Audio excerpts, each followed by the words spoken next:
குடியேறிகளுக்கு என ஒரு தனி நீதி அமைப்பு இருக்கக்கூடாது என கியூபெக்கில் உள்ள ஒரு நீதிபதி தெரிவித்துள்ளார். சட்டத்தின் கீழ் அனைவரும் சமமாக நடத்தப்பட வேண்டும் என அவர் கூறியுள்ளார். ஒருவரின் குடியேற்ற அந்தஸ்து அவர் குற்றம் செய்தால் வழங்கப்படக்கூடிய தண்டனையில் தலையிடக்கூடாது என அவர் குறிப்பிட்டுள்ளார். குறித்த வழக்கு பல மாதங்களாக தனது முன்னாள் காதலியை துன்புறுத்திய ஒருவர் தொடர்பிலானது. குறித்த நபர் தனது முன்னாள் காதலியை பல நாட்களாக பின்தொடர்ந்து அவருக்கு குறுஞ்செய்திகளை அனுப்பினார்.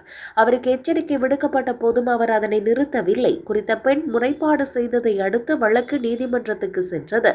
இதன்போது அவரது செயல்கள் கடுமையானவை என நீதிமன்றம் கூறியது. இவ்வாறு இருக்க தனது குடியேற்ற அந்தஸ்தில் ஏற்படக்கூடிய சிக்கல்களை தவிர்ப்பதற்காக அவர் சிறிய தண்டனைகளை கோரினார்.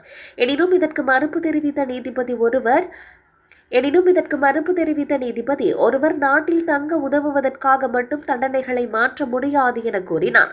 அத்துடன் குடியேறிகளுக்கு பாரபட்சமாக தண்டனை வழங்குவது ஏனையோரை பாதிக்கும் என அவர் தெரிவித்தார். குடிமக்களுக்கும் குடிமக்கள் அல்லாதவர்களுக்கும் சட்டம் சமமாக இருக்க வேண்டும் என அவர் மேலும் விவரித்தார்.